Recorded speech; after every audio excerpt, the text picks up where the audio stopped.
తెల్లవారే వెలుగు రేఖలా పచ్చ పచ్చ పచ్చి మట్టి బొమ్మలా అల్లి బిల్లి వెన్న పాల నురగలా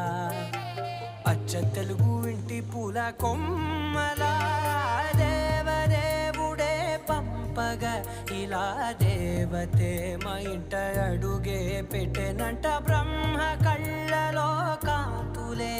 మా అమ్మలా మా కోసం మళ్ళీ లాలి పాడేనంట.